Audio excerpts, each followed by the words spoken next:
Donc, pour aujourd'hui, je vous avais demandé de chercher l'exercice 13, page 281. Donc, cet exercice était lié à la première partie du dernier chapitre de chimie organique. Et là, on regarde les réactions à l'échelle macroscopique. C'est-à-dire que on peut, rien qu'en regardant l'équation d'une transformation chimique, eh bien, dire certaines choses, mais finalement pas tant que ça. Alors, les choses qu'on peut dire, c'est est-ce que c'est une réaction de substitution, une réaction d'addition ou encore d'élimination. Mais vous allez voir qu'après, dans la deuxième partie de ce qu'on va faire aujourd'hui, on va avoir accès à des informations beaucoup plus intéressantes si on s'intéresse à ce qui se passe à l'échelle microscopique. Alors, pour cet exercice numéro 13, vous avez une réaction d'halogénation en se fondant sur la conservation des éléments au cours d'une réaction chimique, indiquer la nature du ou des atomes du nitrobenzène qui sont remplacés lors de cette réaction. L'hydrogène par le sel. Exact. Alors, comment vous avez fait pour deviner ça? On a vu que à droite, dans les produits, celui qu'on connaissait, il y avait du HCl et que à gauche, dans les réactifs, il y avait deux chlores. Oui. Mais du coup, il y avait un hydrogène en moins parce que vu que HCl, il y a un hydrogène et un Cl, et je sais pas comment dire, mais que l'hydrogène a été remplacé par Cl, quoi. D'accord. Donc ça veut dire que Cl2, c'est une molécule en formule développée qui donne ça. Par déduction, si on sait qu'il y a HCl qui se forme, ça veut dire qu'il y a un atome de chlore qui a été pris du dichlore. Mais en contrepartie, il y a un des atomes d'hydrogène du nitrobenzène qui a été pris. En fait, il y a eu substitution entre un des atomes d'hydrogène et un des atomes de chlore. D'accord? Quelles formules sont possibles pour le produit inconnu? Proposez 3 formules différentes. Alors, je veux bien vous les dessiner. Est-ce que vous pouvez me décrire ce que vous avez trouvé? Par exemple, si on fait une substitution de cet atome d'hydrogène avec un des atomes de chlore du dichlore, voilà, si on fait une substitution, je mets un échange comme ça, la molécule qu'on va obtenir, ça va donner ça. D'accord? Bon, par ailleurs, Après, les doubles liaisons, maintenant. les doubles liaisons, voilà. Les doubles liaisons ne sont pas changées. Et donc les atomes d'hydrogène non plus. Donc je vais laisser ça en formule topologique, ça m'évite d'écrire les hydrogènes. Si jamais il y a une substitution avec l'atome d'hydrogène qui est en face, est-ce que ça donne la même molécule? Bah oui, du coup, c'est la même. Non, c'est pas la même à cause des doubles parce liaisons. que la liaison vers le NO2, c'est une liaison simple, alors que dans l'autre, c'est une liaison double. Ah Il n'y a pas une symétrie des liaisons, quoi. Ah, alors rappelez-vous de ce que je vous ai raconté. Ça, c'est ce qu'on appelle un cycle aromatique. On peut dire aussi un cycle benzénique. Je suis sûr que parmi vous, il y en a qui se souviennent de ce que j'ai raconté à propos des doubles liaisons qu'il y avait dans les cycles aromatiques. Vous vous souvenez pas? Elles sont changeantes. Elles n'arrêtent sont pas. alternées, non? Oui, en fait, non, elles n'arrêtent pas de changer de place. C'est-à-dire qu'elles tournent. Elles basculent ici. Et ça n'arrête pas, en fait. Hein. Du coup, elles basculant ici pour que ce carbone n'ait pas 5 liaisons. Ça fait basculer celle-ci ici. Et ça fait basculer celle-ci ici. Et donc, la molécule, c'est la même molécule, voit ces doubles liaisons qui n'arrêtent pas de tourner comme ça, pour une seule et même molécule. C'est pour ça que, souvent, dans l'enseignement supérieur, tout ce qui est cycle benzénique, on leur de représenter les doubles liaisons comme ça, ou sous sa deuxième possibilité, souvent on représente ça par un cercle comme ça. Quand vous voyez un cercle comme ça veut dire que ça change. Du coup, il y a une symétrie dans la molécule. Alors c'est vrai que ça, c'est une info que vous n'auriez pas pu deviner si vous ne connaissiez pas cette histoire de liaisons doubles qui peuvent bouger dans le cycle. Mais maintenant que vous le savez, la double liaison, elle est ici, mais une fraction de seconde plus tard, elle sera là. Et donc, les deux là que j'ai entourés, ils sont symétriques. Vous avez compris? Alors, en revanche, qu'est-ce qui se passe si je fais une substitution sur cet atome d'hydrogène-là? Ou bien, puisqu'il y a une symétrie, on a compris, ou bien avec celui-là. Bon, bah, c'est assez facile à deviner. Ici, si c'est possible de gommer. Voilà. Ici, je vais me retrouver donc avec eh bien, l'atome de chlore qui est là. D'accord? Ok. Et enfin, il y a une dernière possibilité. C'est donc la troisième forme. On nous demandait 3 formules différentes. Et bien, la troisième possibilité, ça va être une substitution entre cet atome d'hydrogène et un atome de chlore. Et donc là, je vais avoir eh bien,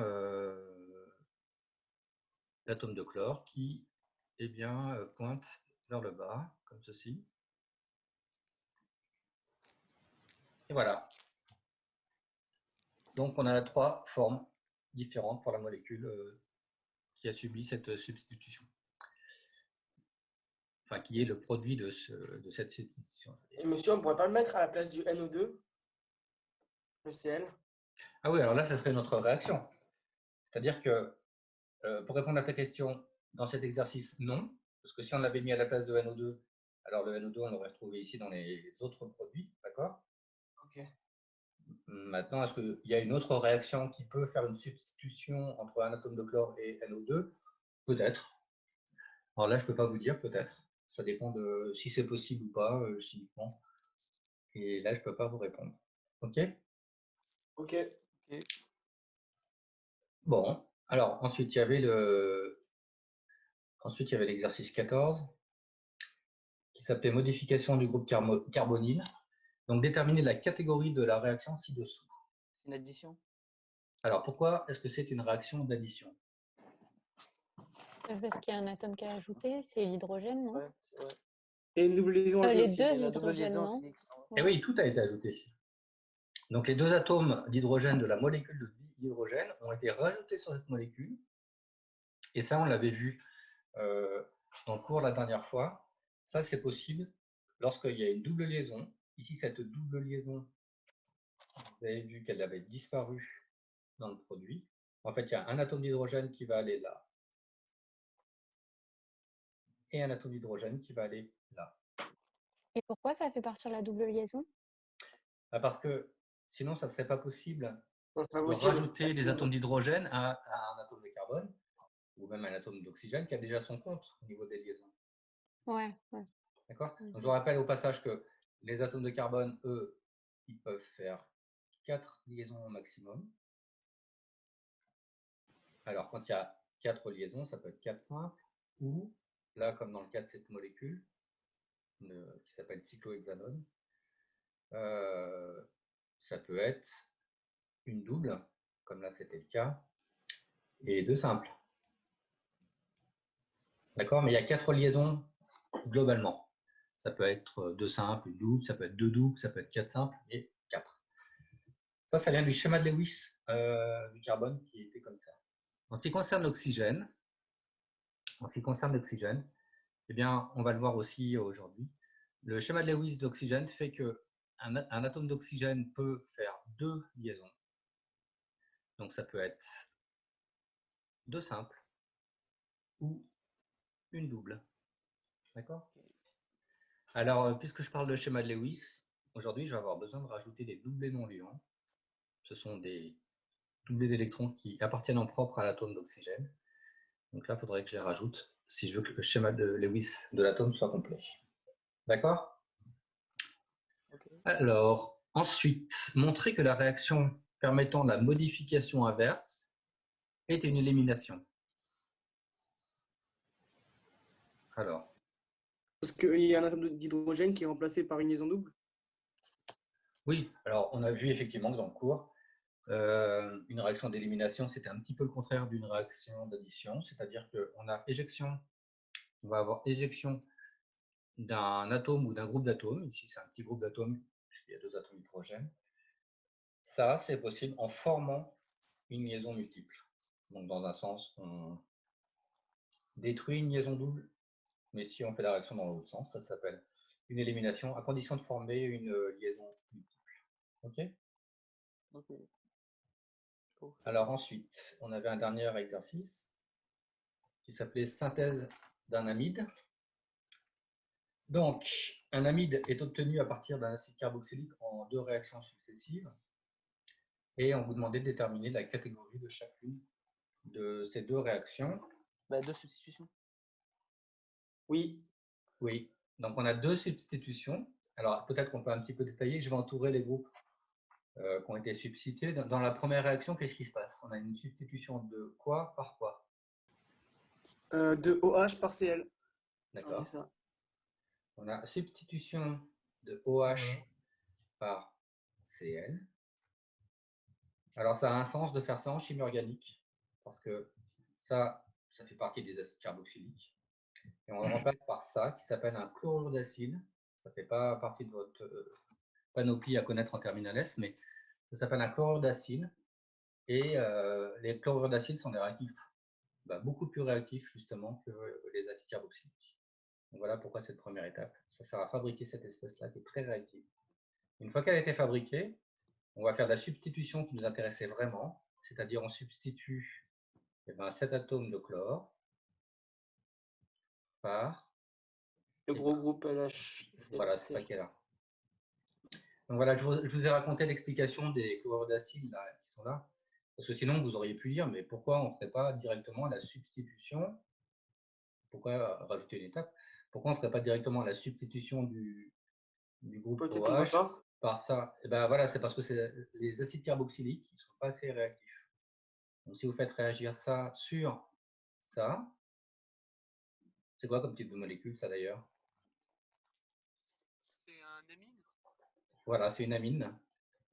C'est une amine. Donc pour fabriquer un amide, eh bien, ça c'est un amide. Pour fabriquer un amide, il est beaucoup plus efficace de passer par un dérivé d'acide carboxylique qui s'appelle chlorure d'acide. On va continuer avec le cours. Et donc, on va passer à la partie, pour moi, la plus intéressante de ce chapitre. C'est qu'on va interpréter les transformations chimiques, mais on va regarder ce qui se passe à l'échelle microscopique. Et là, vous allez comprendre pas mal de choses, c'est-à-dire pourquoi cette molécule peut être formée alors que celle-ci ne peut pas être formée.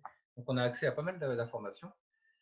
Et on va d'abord voir la base pour comprendre ce qui se passe à l'échelle microscopique. Donc, voilà, c'est pour ça que pour préparer ce cours, je vous avais demandé de regarder cette activité. Donc, petit 1, polarisation des liaisons. On va répondre aux questions et on va regarder un petit peu ce document. Et puis après, on fera un bilan de ce qu'il faut retenir sur la polarisation des liaisons. D'accord? Donc, on avait une première question qui était, donc à l'aide de la table d'électronégativité, qui était dans le document 8, expliquer pourquoi la liaison carbone-chlore de la molécule de chlorométhane est polarisée. La dessiner en représentant les charges partielles. Donc, on a cette classification périodique simplifiée, parce qu'on voit qu'il n'y a pas tous les éléments, mais elle est intéressante parce qu'en fait, on lui a rajouté une dimension, on lui a rajouté un axe vertical, si vous voulez, ou un axe vertical vers le haut, qui nous donne l'électronégativité. Ça nous fait comme une classification périodique, mais en 3D. C'est-à-dire que là, on reconnaît encore toutes les lignes, et puis là, les différentes colonnes. Alors, ce qu'il faut retenir, mis à part l'hydrogène qui a des caractéristiques particulières en termes d'électronégativité, c'est-à-dire que l'hydrogène a une électronégativité assez élevée. Ce qu'on retient en général, c'est que l'électronégativité, dans la classification périodique des éléments, elle est croissante comme ça. Ça veut dire quoi? Ça veut dire que quand vous regardez une classification périodique classique à plat, eh bien, vous pouvez retenir que les éléments qui sont en bas à gauche de la classification, comme eux, ce sont les moins électronégatifs. Alors que les éléments de la classification qui sont en haut et à droite, comme lui, donc c'est le fluor le plus électronégatif, eh bien, sont de plus en plus électronégatifs. Remarquez qu'ici, il n'y a pas la colonne, il manque une colonne, c'est celle des gaz rares. Parce que les gaz rares ne sont pas du tout électronégatifs. Donc, si je résume, quand vous avez la classification périodique, comme ceci. Bon, voilà, vous savez qu'il y a un trou là au milieu, quelque chose qui ressemble à ça. L'électronégativité augmente, comme ça. Sauf la 18e colonne, qui est celle des gaz rares, où là, les éléments sont pas du tout électronégatifs, ils ont une électronégativité égale à 0. Alors, qu'est-ce que c'est que l'électronégativité? Alors, est-ce qu'il y en a qui pourraient me dire un petit peu? Oui. Oui, vas-y. C'est la capacité des éléments à attirer vers eux les électrons. Très bien. Lorsqu'il y a une liaison, qu'on appelle liaison de covalence entre deux éléments, entre deux atomes, eh bien, elle est constituée d'un échange d'électrons. Tout ça, vous l'avez vu en seconde. Chaque élément Oui, apporte... ça surtout avec l'oxygène, c'est très électronégatif. Effectivement, le fluor, ça arrive qu'on le rencontre en chimie organique. Et justement, si vous voyez le fluor en chimie organique, c'est pas par hasard, c'est quand on veut qu'on ait un endroit dans la molécule qui soit très très électronégatif. Et c'est pas aussi ce qui explique la géométrie des molécules, l'électronégativité?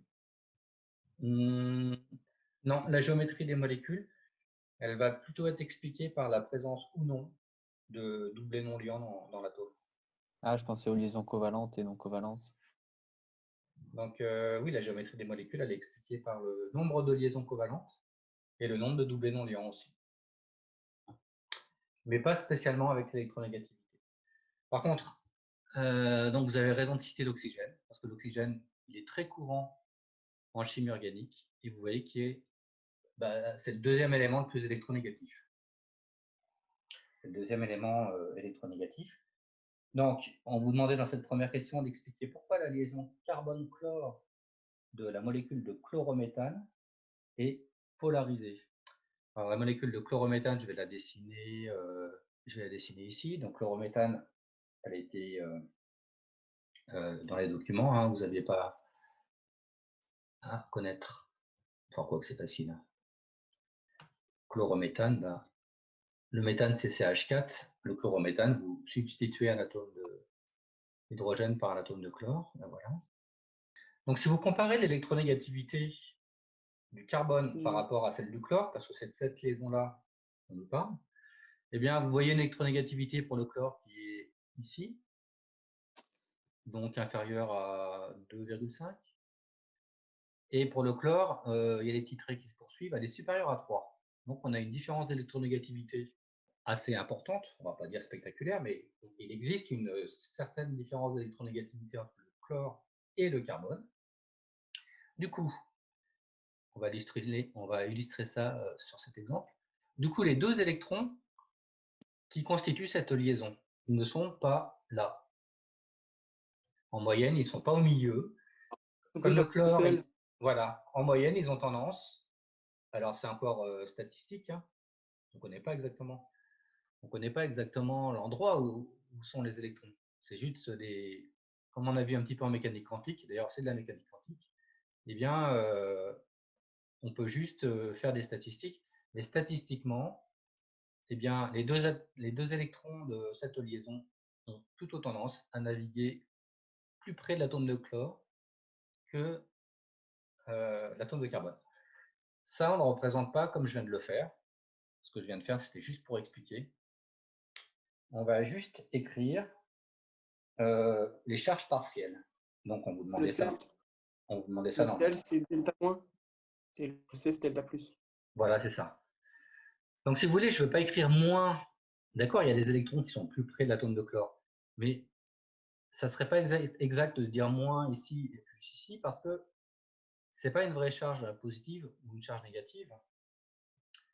Puisque le chlore n'a pas totalement pris les électrons entièrement pour lui et le carbone ne les a pas complètement perdus. Donc, à la place de ça, eh bien, à la place de ça, on va écrire ça avec ce qu'on appelle les charges partielles, qu'on note delta moins. Ça, c'est petit delta, la lettre grecque. Et ici, on va écrire delta plus. Ça va pour l'instant? Donc, celui qui a le delta moins, c'est celui qui attire le plus les électrons, le plus électronégatif, c'est toujours lui. Voilà. Comme il a plus d'électrons autour de lui, en moyenne, il est légèrement chargé négativement. Okay. Au contraire, lui, il est légèrement chargé positivement. Alors ensuite, il y avait une deuxième question. En déduire une explication de la formation de la liaison entre l'ion iodure et l'atome de carbone de la molécule de chlorométhane.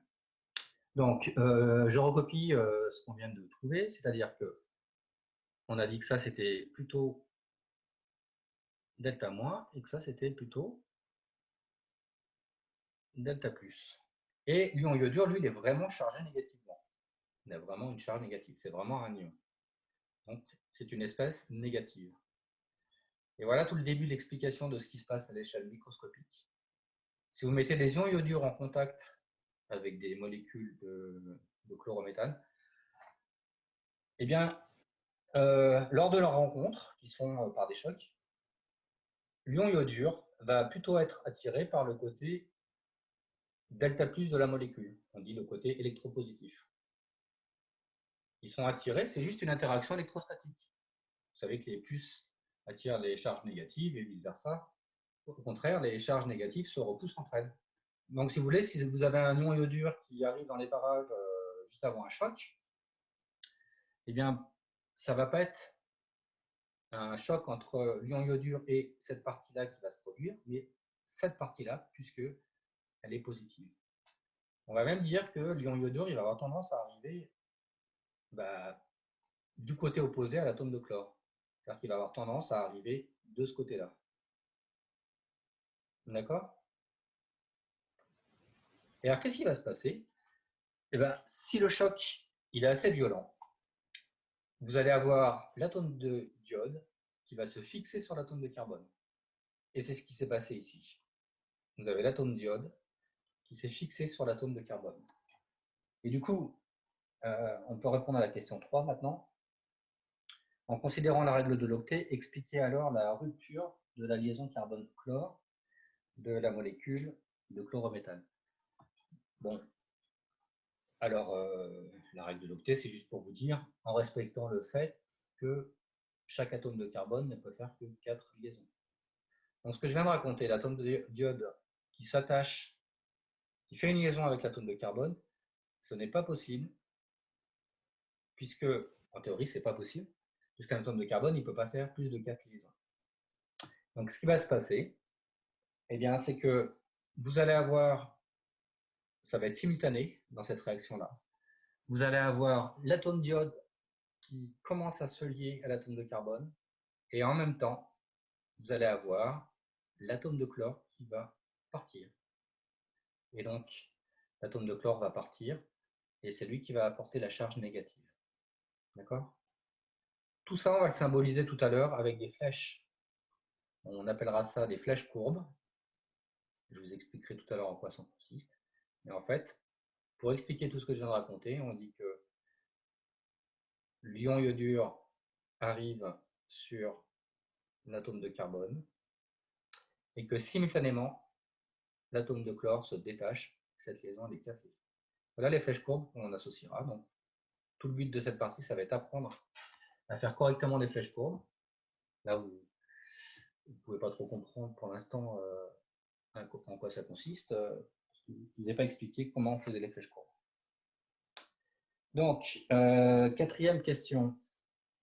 Quels sont les deux éléments théoriques qui expliquent dans ce cas la formation d'une liaison et la rupture d'une autre? Eh bien, vous avez répondu à cette question? L'électronégativité déjà. Exactement. Et après, premièrement, l'électronégativité, parce qu'il va y avoir des espèces qui vont s'attirer entre elles par interaction électrostatique. Et deuxièmement, l'octet, non? La règle de l'octet? oui, c'est-à-dire on peut former une nouvelle liaison, mais à condition de respecter la règle de l'octet, ça veut dire la plupart du temps, en casser, faire la rupture d'une autre liaison. Si on en forme une, on doit en casser une autre. Il n'y a pas de questions sur cette activité? Juste moi, vous pouvez répéter un petit peu la question 3, s'il vous plaît? J'ai pas très bien compris en fait. Voilà. Si on a une nouvelle liaison qui se forme ici, d'accord? Ça voudrait dire que le carbone qui est là, il a déjà ses 3 atomes d'hydrogène il a l'atome de chlore, donc il a déjà ces 4 liaisons. Donc si on est en train de dire que l'atome d'iode se fixe sur le carbone, et c'est ce qui se passe en réalité, puisque à la fin on se retrouve avec cette molécule-là. Bon, donc ça veut bien dire que l'atome d'iode s'est fixé sur le carbone. Mais ce que je viens de dire à l'écran, ben, avec la règle de l'octet, c'est impossible. Puisque là, vous vous retrouverez avec un atome de carbone qui fait 5 liaisons. Donc il y en a une qui doit obligatoirement être rompue. D'accord? On va regarder un petit peu les points un par un. Donc en fait, c'est un résumé de ce qu'il faut retenir pour cette réactivité. Donc, premier point, une liaison covalente est polarisée si les deux atomes liés présentent une électronégativité différente. Donc ça, c'était bien expliqué avec la... Et est-ce que ça renforce la liaison, ça? Une différence d'électronégativité? Non. Pas forcément, d'accord. Non, ça ne va pas forcément renforcer une liaison. Donc ça permet de voir qu'il y a des atomes qui vont être plutôt chargés positivement, même si ce n'est pas une vraie charge positive, ou bien plutôt chargés négativement. Et c'est pour ça qu'on va parler de charge. Bah, si c'est plutôt négatif, delta moins. On va noter ça avec la lettre grecque delta moins, petit delta. Et donc on dit qu'il porte une charge partielle négative. Inversement, pour celui qui est en face, il va avoir une charge partielle positive qu'on va noter delta plus. Quelques exemples. On a vu donc, dans l'exemple de l'activité, la liaison carbone-chlore. Bon, en général, avec le tableau des électronégativités, vous voyez que les halogènes, c'est-à-dire l'avant-dernière colonne de la classification périodique, c'est-à-dire pour le document, eh bien, la dernière colonne, parce que je vous ai dit qu'après, ça serait les gaz rares qui n'étaient pas du tout électronégatifs, eh bien, en général, les halogènes sont électronégatifs. Donc, comme exemple, eh bien, dans l'activité, là, je ne représente que les liaisons. Hein. On a vu une liaison carbone-chlore.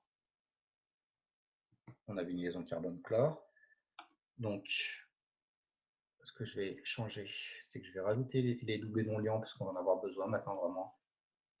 Voilà. Puis, voilà, là, il y a d'autres atomes qui sont attachés.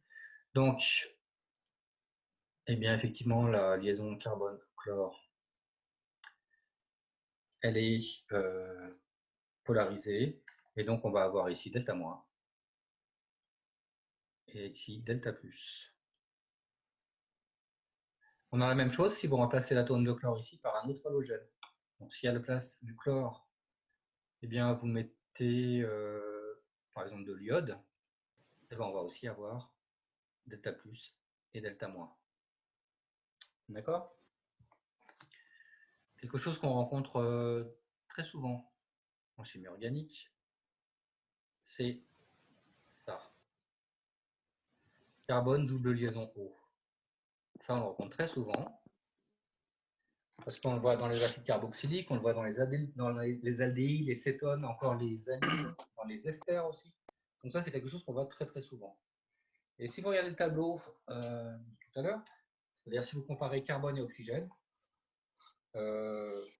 bon, carbone, c'est un petit peu plus de 2, oxygène, c'est un petit peu plus de 3. Donc, il y a une bonne différence d'électronégativité ici. Et donc, ça va être très très fréquent d'exploiter ça pour expliquer ce qui se passe dans une transformation chimique. On a le carbone qui est delta plus et l'oxygène qui est delta moins. D'accord? Okay. J'ai un dernier exemple à vous montrer parce que vous pourriez dire, bah, finalement, le carbone, il est toujours delta plus dans vos exemples. Et bien, des fois, en chimie organique, on va avoir besoin que le carbone soit delta moins pour lui faire d'autres réactions que celles qu'on lui fait faire d'habitude. Et donc, on va préparer ce qu'on appelle un organomagnésian en chimie organique. Mais ça ne se trouve pas dans la nature. Il faut le synthétiser. En chimie organique, quand on veut préparer un organomagnésian, c'est pour une raison bien précise. C'est pour rendre en fait l'atome de carbone delta moins. Parce que le magnésium, alors encore une fois, vous pouvez vous référer au document de l'activité précédente. Le magnésium, il a une électronégativité très basse, inférieure à 1. Et donc, le magnésium a une électronégativité plus basse que le carbone. Donc, pour une fois, vous allez vous retrouver avec eh bien, le carbone qui va être delta moins. Donc, ça peut arriver. D'accord? Ça peut arriver d'avoir carbone delta moins si il est avec un atome de magnésium. Alors là, pour ne pas oublier, j'avais marqué remarque importante. Donc, la remarque importante, c'est que toujours avec le tableau des électronégativités, et la remarque importante, eh bien, c'est lié à l'hydrogène. L'hydrogène, vous avez vu qu'il a une électronégativité un peu spéciale, puisque quand je dis spéciale, c'est qu'elle n'est pas du tout semblable à ses voisins, on va dire. Nous, ce qu'on va retenir, on ne va pas essayer d'expliquer cette particularité. Par contre, ce qu'on voit, c'est que l'électronégativité de l'hydrogène, elle est très très proche de l'électronégativité du carbone. Vous voyez, ils sont quasiment au même niveau. Ça veut dire, et ça c'est très important, eh bien, la liaison carbone-hydrogène eh bien, n'est pas polarisée. Très important. L'électronégativité des éléments carbone et hydrogène sont très proches. Donc voilà, ça c'est très très important parce que, vous l'avez remarqué, des liaisons carbone-hydrogène, il y en a toujours plein. Et bien, elles ne sont pas polarisées. Voilà. Alors, on va passer à la suite.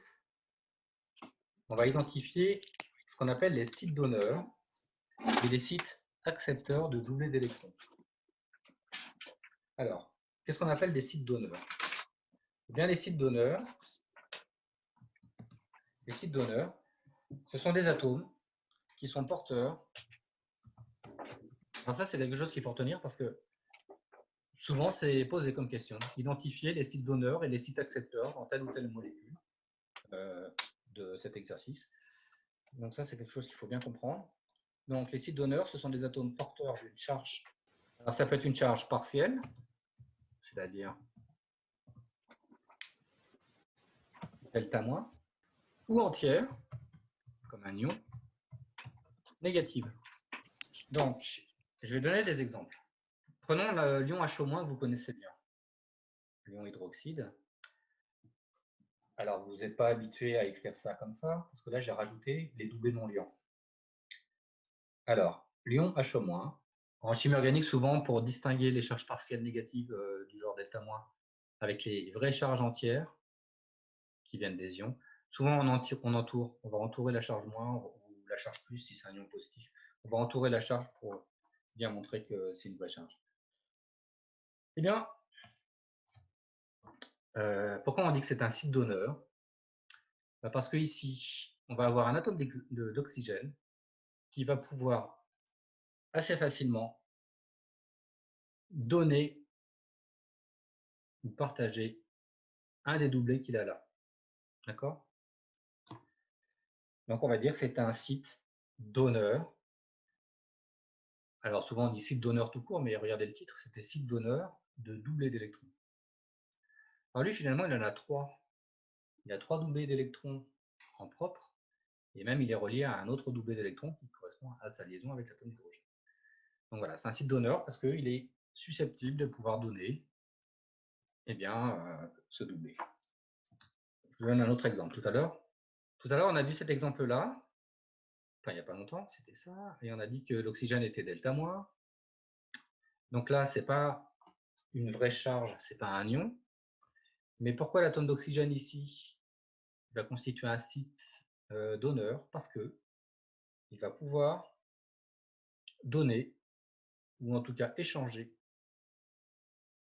un des deux doublés non liants qu'il a. D'accord?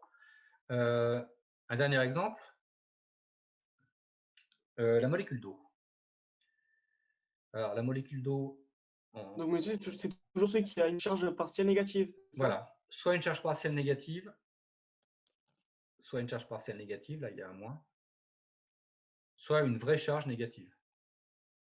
Donc dans la molécule d'eau, l'oxygène, il est delta moins parce que son électronégativité est supérieure à l'atome d'hydrogène.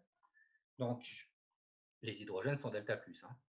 Mais je ne vais pas les marquer parce que ce qui m'intéresse ici, c'est d'illustrer que l'oxygène, ici, ça va être un site donneur parce que les deux doublés non liants qui appartiennent à l'atome d'oxygène ici, que je viens de représenter,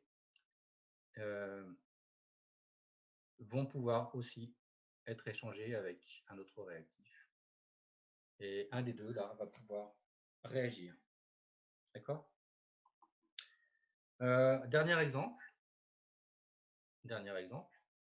Et ça va peut-être expliquer aussi les réactions d'addition.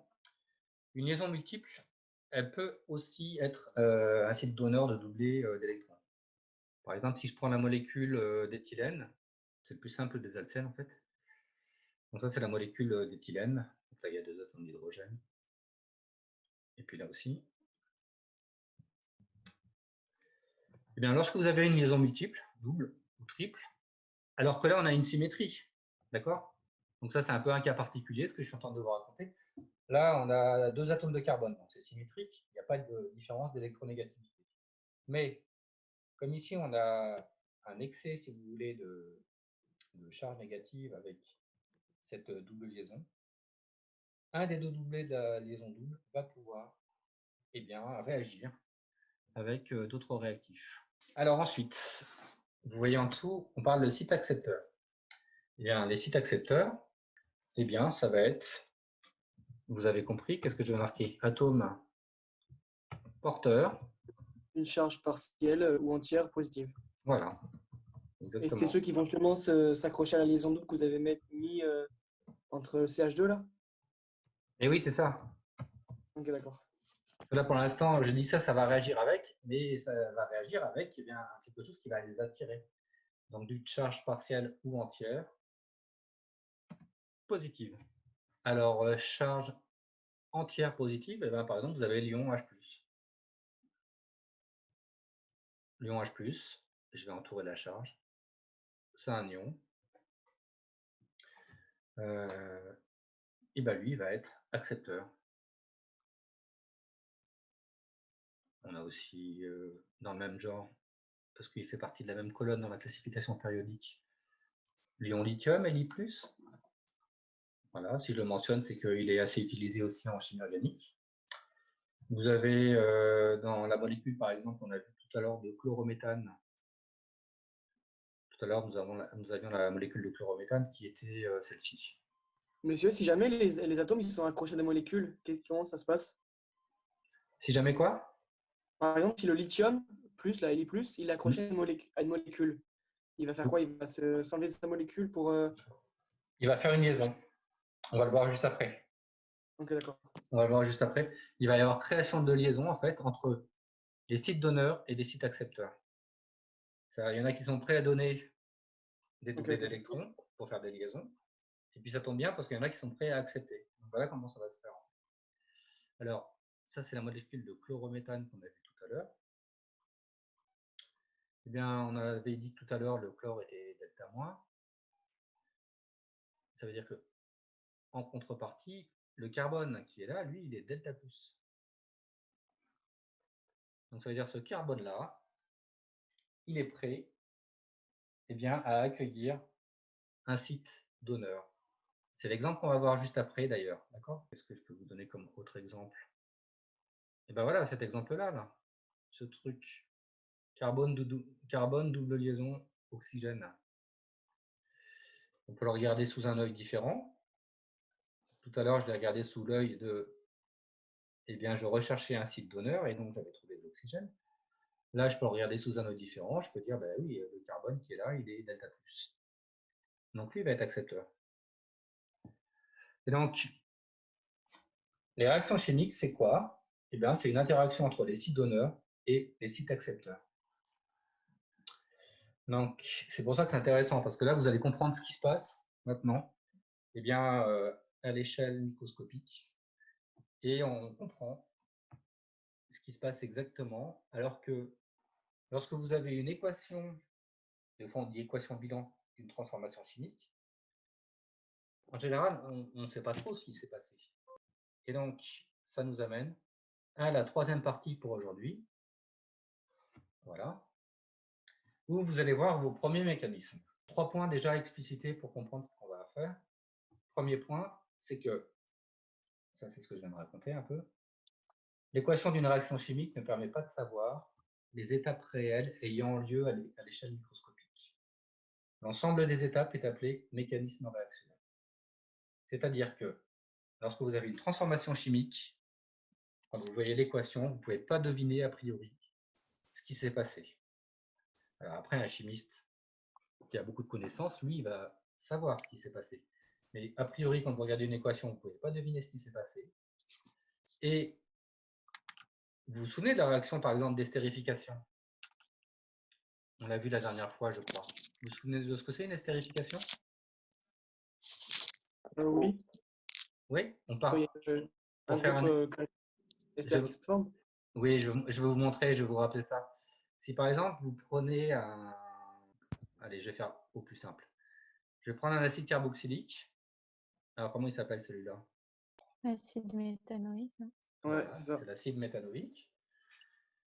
Je vais prendre un alcool. Comment il s'appelle celui-là? Méthanol. Voilà, alors on peut se contenter de méthanol en fait. Hein. Oui, c'est vrai, vous m'avez dit là. C'est forcément un. Il y a une réaction qui a lieu, qui est une estérification. C'est une réaction limitée, c'est-à-dire qu'elle n'est pas totale, et qui donne un ester. Comment il s'appelle cet ester là? Méthanol d'alkyle. Presque. Ça va être le méthanoate, première partie de la molécule. Demander à Serena. De méthyle. Ah, méthyle. Ouais, c'est ça, c'est l'éthanoate de méthyle. Ouais. Pourquoi je vous parle? Ouais. Pourquoi je vous parle de ça? C'est pour donner un exemple de ce premier point. Eh bien, cet exemple-là, je ne l'ai pas pris par hasard. Parce qu'en fait, quand vous regardez ce que c'est qu'une estérification, vous partez d'un acide carboxylique et vous partez d'un alcool. Et vous comprenez que cette molécule très compliquée qui est un ester, elle ne va pas pouvoir se faire en une seule étape. Vous voyez, ça plus ça qui donne ça, c'est juste une équation qui nous donne le bilan. Et on ne sait pas qu'est-ce qui s'est passé en fait. Eh bien, en réalité, on sait maintenant comment ça se passe au niveau d'une estérification. Et on a des preuves expérimentales pour ça. Une estérification, ça se fait en 5 étapes élémentaires, qu'on va appeler mécanisme réactionnel. Donc on verra ça à l'occasion d'un exercice. Je ne vais pas vous le donner aujourd'hui parce que c'est un petit peu long. On l'avait vu dans une activité. Comment? On l'avait vu dans une activité aussi, je crois. Le mécanisme? Ouais. Normalement non, parce que c'est Ah, c'est que la chimie verte, je crois, la chimie verte. Ah, d'accord, je comprends. C'est ça, non? Alors, non, mais tu fais bien d'en parler. Ce que vous avez vu dans les activités, par exemple sur la chimie verte jusqu'à présent, ou même dans le DM, c'est que vous avez une synthèse qui va nécessiter plusieurs étapes. D'accord? Vous avez une synthèse qui va nécessiter 3, 4, 5 transformations chimiques. Mais moi, ce que je suis en train de parler, c'est que pour une seule transformation chimique, donc là je ne parle même pas, pour une seule transformation chimique, eh bien, à l'échelle microscopique, il va se passer une succession de 5 petites étapes. Pour l'estérification. Des fois, ce sera une, des fois, ce sera 2, des fois, ce sera beaucoup plus compliqué.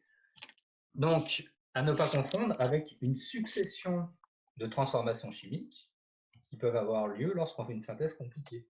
Est-ce que vous avez compris la différence? Oui. Oui. Non, pas trop. Bah, ce que tu m'as dit pour la chimie verte, on avait des successions d'étapes. Et pour chaque étape, si vous voulez, il y avait une manipulation à faire, un chauffage à reflux, ou faire ceci, ou faire cela, rajouter un réactif. Ça, c'est une seule transformation chimique. Oui. Mais dedans, il y a 5 étapes élémentaires qu'on ne voit pas à l'échelle macroscopique. C'est juste à l'échelle microscopique qu'on va pouvoir l'interpréter et l'expliquer. OK? OK. Vous voyez la différence? Quand je vous disais, pour cet exemple-là, il y a 5 étapes, Ça, vous ne pouvez pas l'inventer non plus. C'est-à-dire que c'est en faisant de la recherche en chimie que les chercheurs arrivent à se mettre d'accord sur ce qui se passe exactement à l'échelle microscopique. Parfois, dans les livres, vous ne voyez pas, des fois, vous voyez le mécanisme proposé. C'est-à-dire que c'est un mécanisme qui est accepté par tout le monde, mais qui n'est pas forcément encore prouvé à 100%. Deuxième point, au cours d'une étape, il y a un mouvement d'un doublet d'électrons, donneur vers un site accepteur. Ensuite, et enfin, pour les étapes, nous, on va représenter ce mouvement de doublet d'électrons par une flèche courbe, j'en ai fait une tout à l'heure, par une flèche courbe qui va partir du doublet d'électrons, toujours. C'est-à-dire qu'on va toujours partir du site donneur et arriver au site accepteur. Exemple. Donc l'exemple qui va suivre va s'appuyer sur l'activité. Tout à l'heure, dans l'activité, on a vu cette histoire de ion iodure aller se fixer sur un atome de carbone. Voilà. Et l'activité qui était à côté nous représentait ce document. Donc, je ne sais pas comment on va le chercher parce que on va le faire là tout de suite. Donc, premier exemple, c'est votre première, c'est votre premier mécanisme, si vous voulez. Donc, on va le faire assez simple. Tout d'abord, on va remplir ça.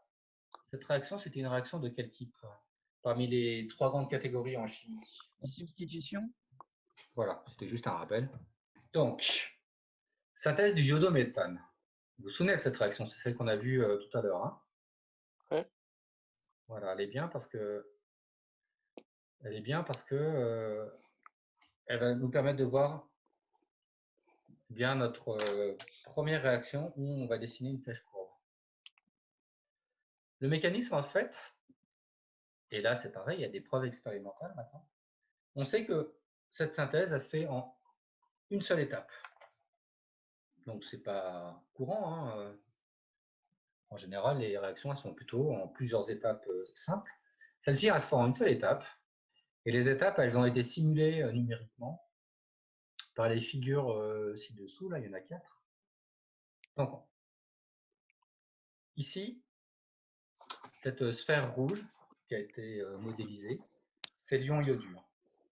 Donc ça, c'est l'ion iodure. Alors que ça, c'est le chlorométhane, cette molécule qui a été modélisée en vert. Et en dessous, vous avez les modèles moléculaires. Donc, je vais compléter l'équation par la même chose, mais avec la flèche courbe. Comment on fait? On a vu que l'ion iodure, c'était un site donneur tout à l'heure. C'est-à-dire qu'un des 3 doublés, peu importe lequel, va pouvoir être échangé. Inversement, on a vu que, puisque le chlore, l'atome de chlore ici est delta-, et bien ici, le carbone, je vais le faire en vert, il est delta+. D'accord? Ok. Donc, lorsqu'un atome d'iode va s'approcher, il va être attiré par le carbone, en fait. Il va être attiré par le carbone. Et c'est cette première phase. C'est image A. En fait, il y a l'atome d'iode qui arrive sur cette molécule et il est attiré par l'atome de carbone. Et ici, on va avoir, qui est représentée par les images B et C, une phase intermédiaire où, alors voilà la fameuse flèche courbe. Vous allez avoir un des 3, peu importe lequel, doublé, qui va servir à faire la liaison chimique entre le carbone et l'atome d'iode. Et ça, c'est ce qui se passe ici. Ici, on commence à former la liaison qui est là. Mais comme un atome de carbone, il ne peut pas faire 5 liaisons, et bien celle qui est de l'autre côté, c'est-à-dire celle-ci, entre le carbone et le chlore, va commencer à se détacher. Donc voilà un petit peu ce qui se passe entre là et là. On voit bien sur la figure B et C ce qui se passe. Ici, vous avez l'ion iodure qui commence à se rapprocher. Et ici, on voit qu'il est bien rapproché, alors que c'est l'atome de chlore qui est repoussé. Alors, on n'a pas fini avec les flèches courbes, puisque maintenant, on va représenter que l'atome de chlore va s'en aller. Donc l'atome de chlore va s'en aller. Pourquoi il se retrouve avec une charge négative? Parce qu'il emporte avec lui, il va emporter avec lui la liaison. Et voilà votre premier mécanisme en une étape pour la synthèse du iodo-méthane. Ça se représente en fait par ces deux flèches courbes. Mais ça veut dire quoi, emporter avec lui une liaison? Je comprends pas comment ça peut... Il arrache des électrons ou... Alors regardez, la liaison qui était là entre le carbone et le chlore, je vais représenter ça ici à droite. Vous savez qu'une liaison, c'est constitué de 2 électrons. Au lieu de faire un trait comme ça, je vais représenter les 2 électrons. Ouais, les 2 électrons. Donc il y en a un qui appartenait déjà au chlore, d'accord? Ouais, ouais. Le chlore, à la base, quand vous l'isolez, il a, pour schéma de Lewis, ça. Il a 3 doublés non liants et il a un atome célibataire et justement, il fait une liaison de covalence pour se stabiliser et donc c'est pour ça qu'il va faire une liaison, c'est pour se stabiliser. D'accord. Qu'est-ce que ça veut dire quand je dis il part avec la liaison entière? C'est-à-dire que l'atome de chlore, il va prendre avec lui l'électron qui venait du carbone à la base. D'accord, ouais. Donc lui il va partir, mais avec lui il va partir avec l'électron qui appartenait au carbone à la base. Ouais. Qu'est-ce qui se passe? Et oui, non, il se retrouve avec un électron en plus. Ouais. Donc premièrement, il a gagné un électron, ça devient un ion. Et oui, un atome de chlore qui a gagné un électron, ça devient un ion chlorure Cl-. Et deuxièmement, un électron. Et deuxièmement, si vous voulez représenter le schéma de Lewis de l'atome de l'ion chlorure pardon, qui vient de partir, et ben le voilà. Sauf qu'au lieu de mettre les 2 points comme ceci, et ben ça va faire un doublé. D'accord. Et du coup, l'électron qui manque au carbone, eh ben, il va le récupérer avec le moins du I là. Alors, de l'iode. Voilà, si on regardait que cette figure-là, on dirait le carbone il va se retrouver du coup avec une charge plus. Sauf que non, en fait, il en a récupéré un exactement de l'atome d'iode, enfin de l'ion iodure. Et monsieur, il y a un Cl-, enfin le Cl-, il vient parce que le Cl a emporté avec lui la liaison, c'est ça? Oui, c'est ça. Voilà, ça c'était votre premier mécanisme. Alors, je vais vous en donner un deuxième. Synthèse du propane de Hall en milieu acide. Voilà de quoi il s'agit. On part d'une molécule qui est un alcène qui s'appelle le propène. Donc, je vais le dessiner parce que avec. Ça c'est sur le cours ou c'est une activité encore? Non, c'est le deuxième exemple. Oui, c'est le deuxième exemple du cours. D'accord, merci. On part du propène plus de l'eau.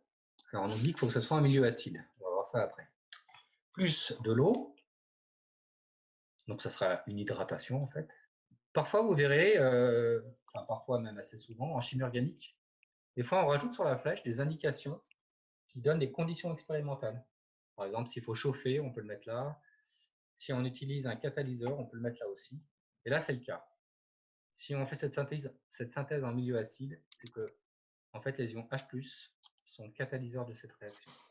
Ça va donner CH3, CH, CH3. Quel type de réaction c'est parmi les 3 catégories que vous connaissez maintenant? Quel type de réaction? Addition, ouais. Addition, moi je dirais. Ouais, c'est une réaction d'addition. On a ajouté cette molécule d'eau, H2O, ça fait quand même 3 atomes, à la molécule de propène. Et comment s'appelle cette molécule? Propane de Hall. Propane de Hall, ouais. C'est du propane de Hall. Remarquez, c'était un peu écrit dans le titre, mais. Ouais. Ah oui. C'est bien que vous l'ayez retrouvé. Alors là, il y a quelque chose de très intéressant avant que je vous donne le mécanisme et qu'on fasse les flèches courbes. C'est que le mécanisme va permettre d'expliquer quelque chose qui pourrait nous interpeller. Regardez finalement, au niveau de cette réaction d'addition sur la double liaison, on a une partie de l'eau, c'est H2O. Mais là, je vais l'écrire de cette forme-là, sous cette forme-là aujourd'hui, je vais l'écrire HOH. Parce qu'en fait, on a cette double liaison-là qui va s'ouvrir. Et donc, chaque carbone va faire une liaison, soit avec l'atome d'hydrogène, soit avec OH. D'accord? Et en fait, on pourrait se poser aussi la question, donc là je fais un point d'interrogation, regardez, l'atome d'hydrogène qui est là, apparemment il s'est mis sur l'atome de carbone du milieu ou sur l'atome de carbone de droite, quand on regarde ce qui s'est formé là. J'ai pas compris la question là. Could you be more specific? En fait, on a une réaction d'addition qui est due au fait que la double liaison là ici va s'ouvrir. Et donc, on va avoir un atome d'hydrogène qui va se fixer sur un atome de carbone. Et on va avoir les deux atomes là, O et H, qui vont aller se fixer sur l'autre atome de carbone. Ah oui. Mais où est-ce qu'ils vont? Lui, il va là, lui, il va là. OH, on voit qu'il est allé se fixer sur ce carbone-là. Et du coup, le H se sépare pas du O? Et H, il s'est fixé... Non. Il s'est À droite. d'accord. Et cet hydrogène-là s'est fixé sur celui de droite. Et c'est pour ça que ça donnait le propane de Hall.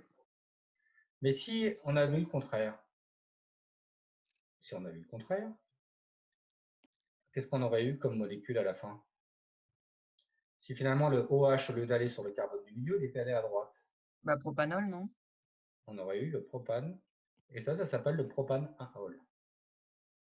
Or, quand on fait cette synthèse, par n'importe quel type de moyen, alors ça c'est facile de comprendre, qu'on peut analyser, il suffit d'une analyse spectroscopique en RMN. Si vous faites un spectre RMN à la fin d'une synthèse comme celle-ci, on voit qu'on obtient 100% de ce produit-là et 0% de celui-là. Alors que jusqu'à présent, on aurait très bien pu dire, on fait une réaction d'addition, je ne vois pas pourquoi H il irait là et pas là, et pourquoi on n'a pas 50-50. Ça, c'est le mécanisme qui permet d'expliquer. Donc, vous voyez, c'est intéressant. Le mécanisme, il permet d'expliquer ce qui se passe en fait à l'échelle macroscopique. Alors, allons-y. Le mécanisme de la synthèse du propane de Hall en milieu acide, le voilà. Il se fait en 3 étapes. La première étape, il s'agit d'une réaction entre le propène, c'est-à-dire le réactif principal, et un ion H+, qui vient du catalyseur. Alors, qu'est-ce qui se passe?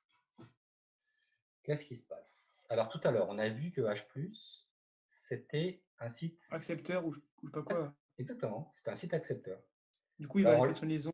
En général, on n'utilise pas de couleurs. Hein. Là, c'est juste pédagogiquement, je vais faire des couleurs aujourd'hui, mais les couleurs... Tout à l'heure, j'ai dit qu'une double liaison constituait un site donneur.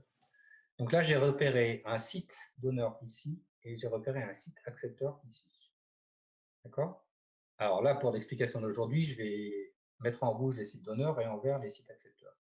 Mais sinon, encore une fois, il n'y a pas de couleur réglementaire. La flèche courbe, on va représenter pour dire qu'on va avoir un des deux doublés qui fait partie de la double liaison qui va venir interagir sur le site accepteur là qui est l'ion H+. C'est une flèche comme ça. Voilà pourquoi on parle de flèche courbe. On dessine une flèche qui partira toujours du doublé et dont le point d'arrivée sera toujours le site lui-même. Là, le site lui-même, c'est l'atome. Après, avec un peu d'expérience, vous verrez que vous serez capable de deviner ce qui se forme comme produit, même si en terminale S, ce n'est pas une de vos compétences. Ce qui se forme ici, on appelle ça un produit intermédiaire. CH3, CH2. Vous n'aurez pas le deviner, mais nous, on peut le deviner. On vous le donnera en fait. Ce qui se forme, c'est CH3, CH+, maintenant la charge elle est ici, CH3. On obtient ici une espèce qui est instable. Ah oui, c'est instable. C'est une espèce qui est intermédiaire. Elle ne va pas rester longtemps. Elle va vite se retransformer, si vous voulez. Donc cette espèce intermédiaire, on l'appelle aussi carbocation. Cation parce que c'est un ion positif. Carbo, parce que c'est un ion qui est formé avec des atomes de carbone. Mais juste, monsieur, le CH du milieu, il n'a pas toutes ces liaisons, c'est bizarre. Enfin, il n'en a que 3. Exactement, c'est pour ça que c'est une espèce intermédiaire, oui, voilà, c'est pour ça. instable, okay, ça ne respecte pas la règle de l'octet. Donc voilà, c'est une espèce qui est juste intermédiaire. D'accord? C'est aussi parce qu'il a un électron en moins, non? Oui, c'est ça. Comme il a un électron en moins, il ne peut faire que 3 liaisons. Il ne respecte plus la règle de l'octet, il fait que 3 liaisons des 4. Donc, la deuxième étape, ça va être la réaction entre ce carbocation, cette espèce intermédiaire qui n'est pas stable. Et donc, du coup, en chimie, quand quelque chose n'est pas stable, il est très réactif. Donc, ce carbocation, il n'est pas stable, il est très réactif. Il va très rapidement, donc là, je vais le recopier, réagir avec le deuxième réactif de notre réaction, qui est l'eau. Donc, voilà à quoi sert le catalyseur. Si vous voulez, il sert à fabriquer le carbocation. Maintenant que le carbocation est fabriqué, il va y avoir à proprement parler la réaction avec l'eau. Ça, c'est l'eau, avec ici les deux doublés non liants de l'oxygène. Alors, ici, c'est pareil, on va essayer d'identifier un site accepteur et un site donneur. Alors, qu'est-ce que vous en pensez? Bah, O, il est donneur. Ouais. Donc, l'atome d'oxygène, on l'a Et- vu comme exemple de site donneur, c'est-à-dire un des deux doublés non liants, peu importe, hein, que ce soit celui du haut ou celui du bas, il n'y a pas de différence pour nous. Et c'est Et les plus deux H+, CH, le site accepteur. c'est plus. CH+, là. Et oui, Ouais, c'est ça. C'est le plus. et ce carbocation qui est très instable, eh bien, au niveau du carbone, on a une charge plus. Donc là, je recopie, enfin, je surligne l'atome de carbone en vert. Là, l'atome de carbone, c'est un site accepteur. Ben voilà, on a trouvé un site accepteur, on a trouvé un site donneur. Monsieur, Oui, j'ai pas trop compris comment on identifiait les sites donneurs et accepteurs. c'est un petit peu avec ce qu'on a vu tout à l'heure. C'est-à-dire, les sites donneurs, ça va être soit des espèces qui sont chargées négativement, soit on cherche, eh bien ici, double et non liant, ou bien double liaison.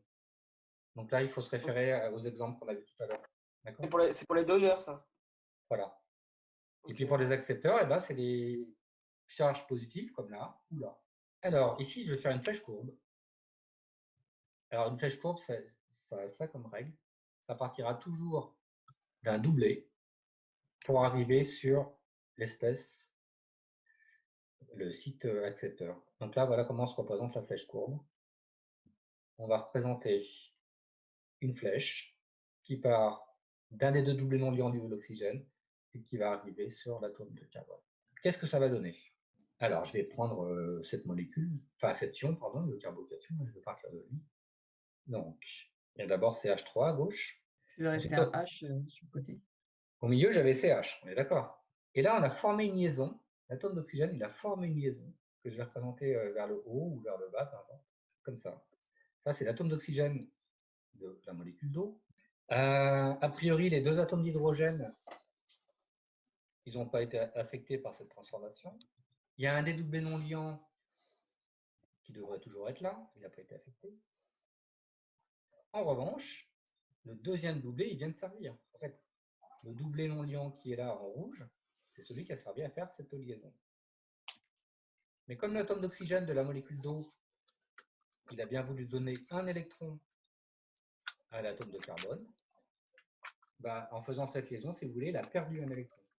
Donc l'atome d'oxygène qui est là, il se retrouve chargé positivement. Pourquoi il est chargé positivement? Bah, parce qu'en faisant la liaison, il a cédé ce doublé non liant, d'accord? Oui, c'est vrai, oui. Avant, ce doublé non liant, c'était deux électrons qui appartenaient à l'atome d'oxygène. Ouais, c'est vrai. En propre. Mais là, il vient Du d'en coup, il doit lui échanger un, donner- il vient d'en laisser partir un pour le carbone, donc il se retrouve chargé Pour positivement. faire... D'accord, ouais.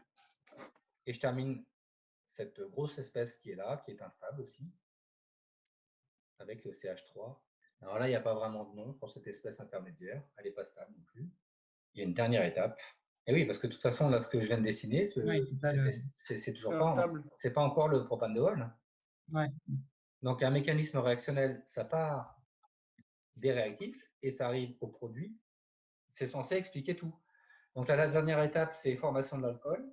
Alors, qu'est-ce qui se passe pour avoir finalement le propandéol?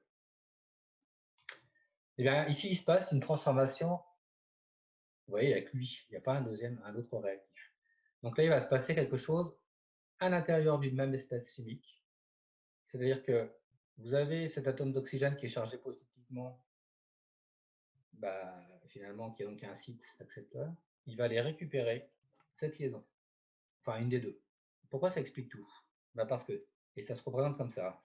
En fait, c'est surtout que là, l'atome d'oxygène, il se retrouve chargé positivement, il va avoir tendance à récupérer Ah oui.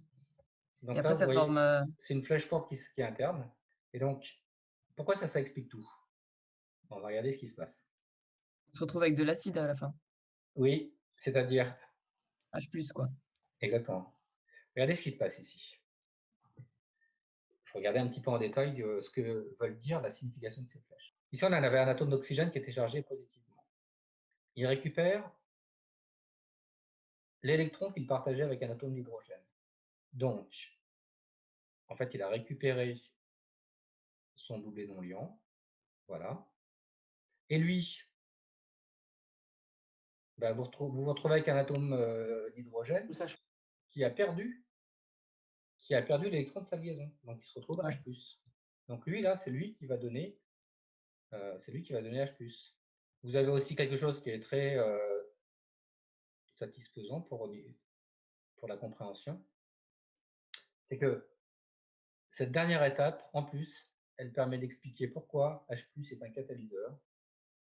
Effectivement, vous voyez que H+ a été consommé à la première étape.